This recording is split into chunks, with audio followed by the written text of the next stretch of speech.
Assalamualaikum warahmatullahi wabarakatuh.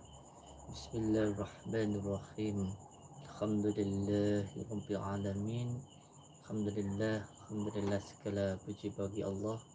Malam ini saya dan kita semuanya masih diberikan kenikmatan nikmat sehat oleh Allah Subhanahu wa taala.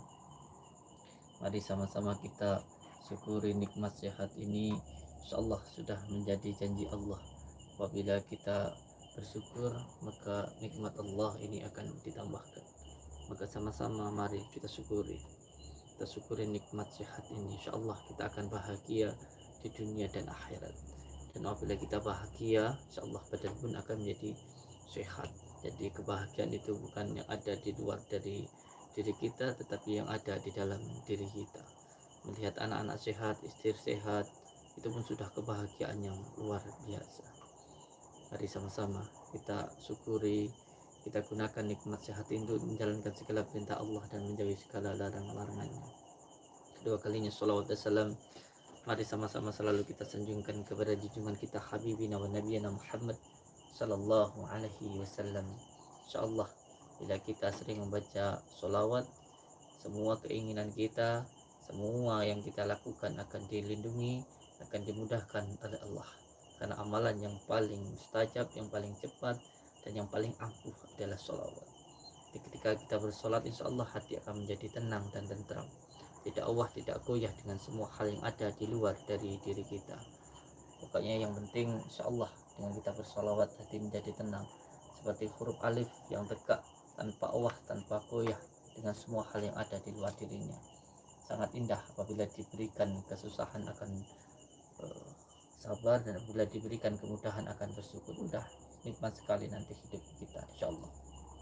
Dan yang ketiga kalinya, untuk saudara-saudaraku, mari kita hormati, kita sayangi orang tua kita. Karena apa?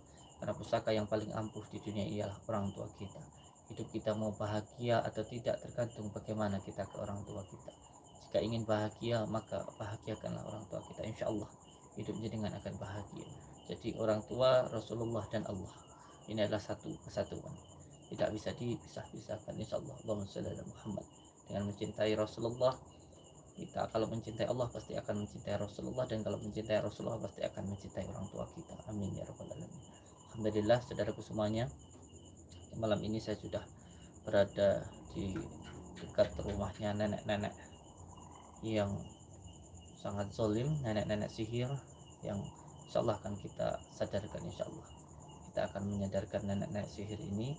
Mohon doanya kepada saudaraku, semoga nenek ini segera sadar ya.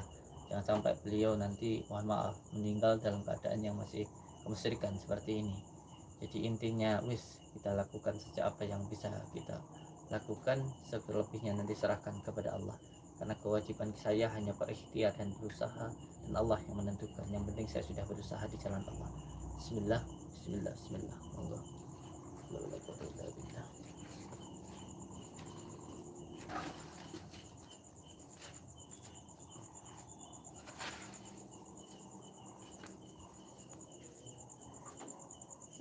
Kula nuwun. Nek. Nggih. Wis kula mlebet.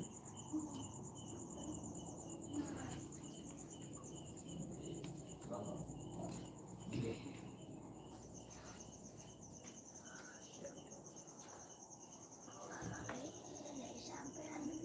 Nggih.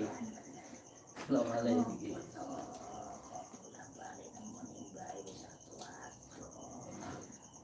Kula lek dereng kewajiban kula niki dereng mantun. Kalau apa yang saya lakukan ini belum tuntas, ya saya masih tetap melakukannya.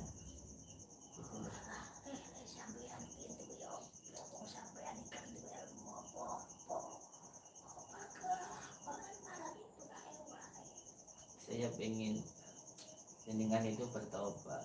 Kami kan sudah berumur, kita tidak tahu umur, tapi ketika sudah berumur, jadi kalau sampai tidak ada terus masih dalam keadaan seperti ini kan jadi intip neraka gitu lah. Ya saya juga tidak tahu apakah nanti saya masuk surga dan neraka, cuma saya mengingatkan jenengan, saya memang tidak punya apa-apa, Tapi kewajiban saya untuk menasihati sesama hamba Allah.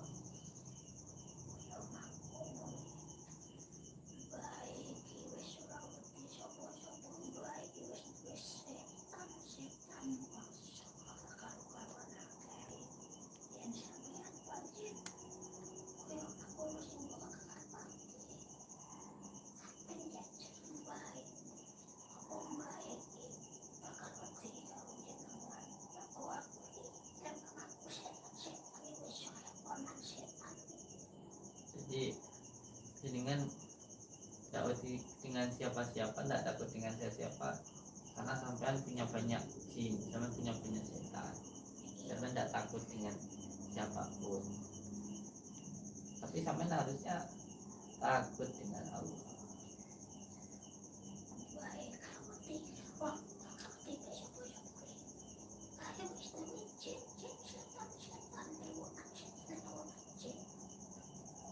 Sampean nggak takut siapa-siapa karena punya jin-jin setan-setan. Dan terus kalau sampai nanti meninggal, gantian sampai dikerjakan disuruh bantuin jin sampean yang punya itu. Saya mau tanya, emang jin-jin sampean itu, setan-setan sampean itu gunanya itu buat apa sih?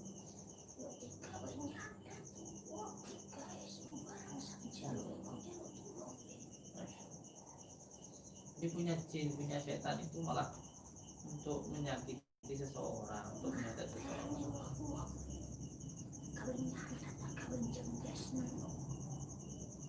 Sebenarnya ya, sampean itu bukan mempunyai, bukan malah sampean itu menyuruh. Sebenarnya sampean itu malah disuruh oleh jin-jin itu, oleh setan-setan itu. Sampean itu di akidahnya sampean itu dibelokkan, sampean itu dijadikan alat oleh jin-jin itu sebenarnya.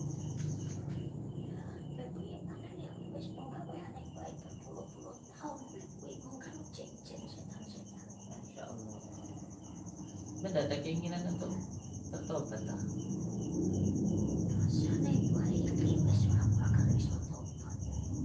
Sampai apa mentang-mentang sampai tidak pernah ada yang ngalahin sampean, mentang-mentang sampean itu merasa diri sampean paling sakti, terus sampean tidak ada keinginan untuk bertobat, sampean merasa diri sampean itu hebat itu dah.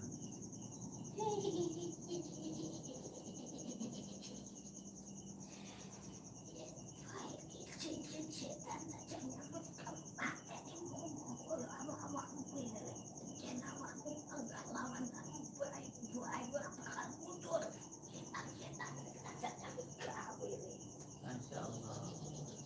Sampean itu sebenarnya diperalat oleh jin-jin itu. Sampean itu diperalat, dan sampean itu dikuasai hawa nafsu. Sampean bisa seperti itu kenapa teman? Sampean bisa jadi seperti itu. Kenapa teman itu?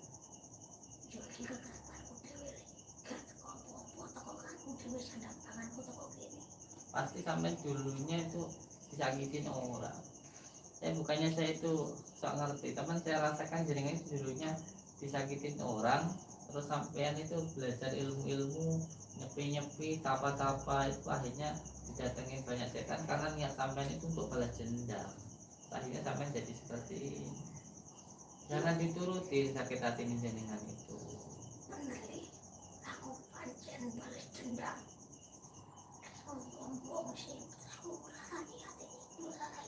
Sampai dulu waktu masih mudanya sering sakitin orang, dihina orang. Jangan diikuti sakit hati jenengan itu.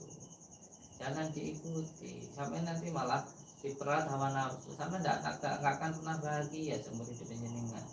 Kalau nurutin sakit hati, orang yang bikin sakit hati jenengan ya sudah, biarkanlah, itu hubungannya dengan Allah, dengan Tuhan. Sampai nggak disakiti, sampai orang baik, terus sampai disakiti orang jadi orang jahat. Berarti sampean itu malah sama bedanya, apa bedanya dengan orang-orang yang kita sampean dulu itu.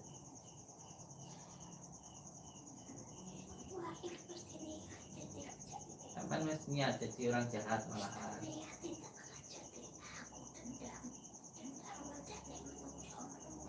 Masya Allah. Jangan jadi orang jahat hanya karena dijahati sampean itu. Aku dendam, aku balas dendam. Saya tahu, saya merasakan apa yang sampai. Oh, saya lagi wirid itu. Insya Allah saya melihat tentang apa yang sampai rasakan kemarin-kemarin. Cuman kan begini sekarang. Orang yang nyakiti sampean kan sudah sampai lampiaskan. Dan terus sekarang sampean itu dikuasai oleh hawa nafsu, oleh jin-jin. Diperalat sampean itu sejatinya.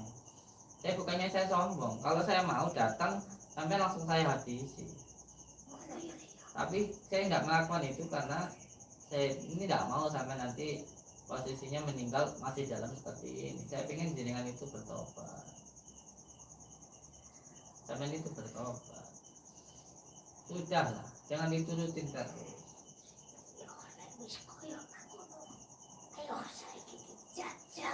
Sampai pengen jajal saya lagi.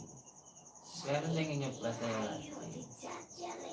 Sampai ini nggak bertobat-tobat itu karena sampai nggak pernah ada yang ngalahin. Sampai merasa paling sakti bisa bunuh siapapun.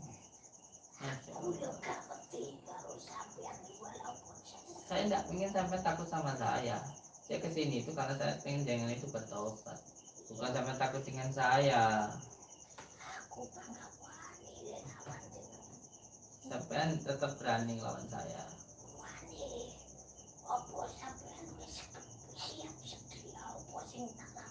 Tak karepe panjenengan.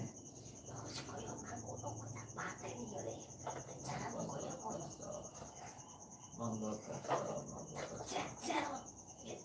Ayo saiki aku piye?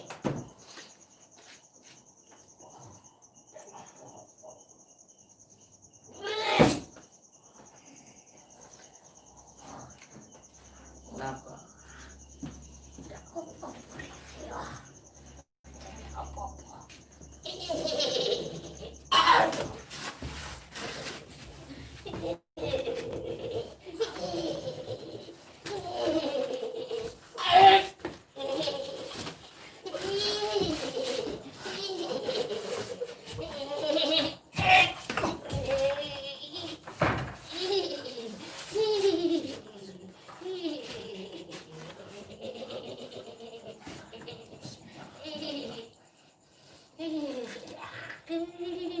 Allahumma salli wa sallim wa barik ala sayyidina Muhammadin nur al-jari wa sari fi sa'ir al-asba'i wa syifati wa ala alihi wa sahbihi wa sallim. Allahumma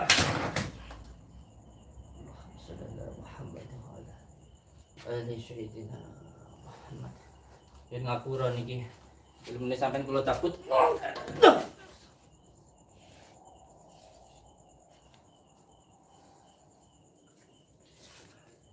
Yen ngapura ilmune panjenengan saya cabut.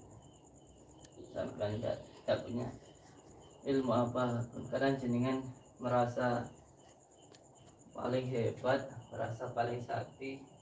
Pada akhirnya jenengan merasa seperti Firaun, merasa diri sampean itu tidak bisa dikalahkan. Ingat bah, kita ini hanya seperti wayang, ada dalang yang menjalankan kita. Kita hidup ini ada yang menghidupkan. Jangan kita itu ketika disakiti seseorang, dihina oleh orang, terus sampai jadi orang jahat seperti ini. Mereka yang menyakiti jenengan sangat-sangat suka, bangga, membuat sampean menjadi sengsara. Buat apa kita ngadain seseorang? Sama seperti kita itu ditantang sama babi yang penuh najis. Kalau kita melayani, kita masuk ke jurang najis. Memang dia itu bernajis. Buat apa dilayani? Untuk apa? Sampai malah jadi sengsara. Ingat, kebahagiaan sampai ada enggak selama ini melakukan seperti ini? Ada kebahagiaan enggak? Tidak ada. Yang ada hanya apa? Tambah sakit hati sampean rutin hal-hal yang seperti itu. Sudahlah. Nanti sampai melakukan itu tambah sakit, semakin sampai sakit, bukan semakin sembuh. Hanya senang sesaat, tapi batin sampai juga menangis kan gitu, ya. Sudahlah. Mulai sekarang saya melakukan seperti ini lagi. Ingat Allah, ya. Kita ini cuma berapa sih? Terus jenengan sekarang sudah berumur. Jangan sampai jenengan nanti meninggal dalam posisi dalam keadaan yang penuh kemusyrikan, ya. Ingat, Allah itu maha pengampun. Ustaz, kalau jenengan mau tobat, Allah itu maha pengampun. Setiap waktu Allah itu selalu menginginkan kita itu mendekat. Ya, jadi ya sudah. Ya, walaupun dengan berbuat salah, tidak apa-apa. Terus coba untuk lakukan sholat, taubat ya, tidak apa-apa. Allah itu maha pengampun. Iya, tak tompo, tak tompo. Orang biar ya sepiro-piro baik-baik musuhkan. Ampun. Ya, saya minta gitu saja Mbak. Sudah jangan dilakukan lagi dan insyaallah Allah tuh maha pengampun ya. Insyaallah nanti Allah tuh lebih suka kepada hambanya yang ketika melakukan taubat, melakukan kesalahan terus segera bertaubat. Allah tuh maha pengampun, maha penyayang. Jadi Allah tuh lebih suka kepada orang yang walaupun dosanya kita banyak, tapi kalau kita bertaubat Allah tuh maha pengampun. Itu Allah lebih suka daripada kita berbuat baik tapi sombong. Jadi jenengan dan saya itu sama. Mari sama-sama wis sekarang mohon ampun kepada Allah dan semua hal-hal yang buruk seperti kemarin jangan dilakukan lagi. Baik janji, ampun. Saya itu nggih, boten ngapa ingatan iki mulai nggih. Masalah hati kemarin yang dendam nanti dibantu dengan istighfar, astagfirullahaladzim. Nanti hatinya jadi bersih. Belajarlah untuk memaafkan. Jadi begini Mbak, sedikit yang saya pahami bahwa ketika kita dikatakan disakiti oleh orang, contoh ketika jenengan dikatakan bodoh oleh orang, kalau kitanya tidak menerimanya, nanti akan kembali kepada yang mengatakan. Perkataan buruk itu akan kembali kepada yang mengatakan. Ketika jenengan dikatakan bodoh dan sampean tidak marah, maka yang mengatakan bodoh nanti akan dihinakan oleh Allah dan sampean akan dinaikkan derajatnya oleh Allah. Jadi ilmu tasawuf itu seperti itu, ilmu cinta. Sudah, tidak apa-apa orang mengatakan apapun tentang diri jenengan, terus itu pandangan manusia tidak usah dipikirkan. Yang penting hidup kita sekarang baik di mata Allah. Jangan cuma karena dikatakan begini begitu oleh orang terus kitanya tidak berbuat baik, jangan. Tidak usah dipikirkan perkataan orang ya. Yang penting kita baik sama orang. Dia jahat biar dia jadi urusannya ya. Belajar untuk memahami ilmu hikmah ya. Insyaallah nanti saya bantu jenengan ya. Kalau mau ya. Iya. Matur suwun. Semai janji gak bakal lakoni. Baik sak lho. Saya setuju. Dan tidak ngalakan yang kembali ya. Insyaallah. Janji baik. Ampun. Buatan macam dengan ampun mantan insyaallah nggih. Ya sampun nek ngoten jenengan insyaallah kalau sudah tidak melakukan lagi insyaallah ini juga untuk kebaikan sama sendiri, bukan untuk saya. Saya tidak dapat apa-apa. Sampai ketika berbuat baik sejatinya kebaikan itu untuk diri jenengan bukan untuk Allah. Allah tuh tidak butuh kebaikan kita yang butuh Allah. Sejatinya semua manusia melakukan keburukan itu nanti yang bikin manusia itu sendiri. Kenapa Allah melarang dan memerintah? Karena Allah punya sifat rahman. Allah punya kasih sayang terhadap makhluknya. Biar kita ini tidak sengsara. Sampai kan sengsara sejatinya hidupnya. Susah sampai malahan bukannya bahagia, susah. Jadi larangan itu untuk diri kita. Perintah itu juga untuk kita, sholat kita dilarang untuk melakukan perbuatan keji, musyrik, menyakiti orang seperti ini. Itu bukan untuk Allah, itu untuk diri jenengan sendiri, bukan untuk Allah. Contoh Pak, gampangnya saya begini Pak. Ketika contoh seseorang melakukan seumpamanya minum, orang dilarang minum itu bukan untuk Allah. Kita dilarang minum ini biar badan kita sehat, biar pikiran kita tidak dibuat gila, tidak dibuat sakit. Jadi Allah melarang itu untuk manusia itu sendiri, bukan untuk Allah, nggih. Jadi saya mohonlah dengan nggih. Saya berkata seperti ini dengan ikhlas. Itu sangat kalau memang hati dengan saya masalah hati itu urusan Allah. Tapi yang penting saya sudah menyampaikan ke jenengan sudah hentikan seperti ini. Iya. Kalau maksud dia bukan jenengan saestu tobaté sekarang monggo sampean perbaiki wis lakukan taubat. Nggak ada ceritanya orang yang melakukan taubat itu nggak diterima. Yang penting taubat dan nasuha diterima oleh Allah. Iya. Saya pulang dulu ya.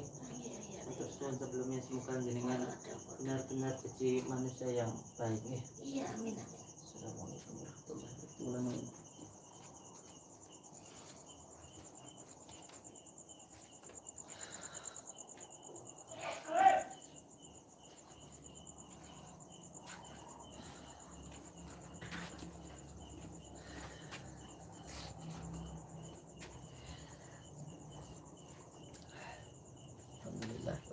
alamin. Terima kasih saudara-saudaraku semuanya.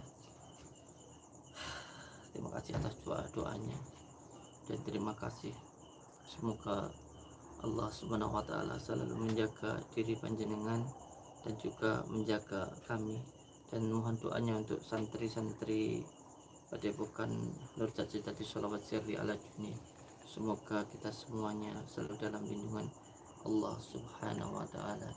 Saya mohon maaf apabila ada hal-hal yang mungkin tidak berkenan di hati panjenengan, dan saya ucapkan terima kasih atas doanya, dan semoga saya masih diberikan kesempatan umur untuk terus berbuat untuk seseorang, untuk umat, dan untuk orang yang membutuhkan, karena hanya ini yang bisa saya lakukan. Semoga Allah meridhai apa yang saya lakukan. Terima kasih saudaraku semuanya dimanapun berada. Semoga jenengan semua selalu dalam lindungan Allah, mendapatkan rezeki yang berkah, barokah, berlimpah. Amin ya rabbal alamin. Semoga jenengan semuanya dilindungi oleh Allah, dilindungi dari penyakit yang diakibatkan oleh jin, oleh manusia, ataupun oleh diri sendiri. Wabillahi taufiq wal hidayah. Wassalamualaikum warahmatullahi wabarakatuh.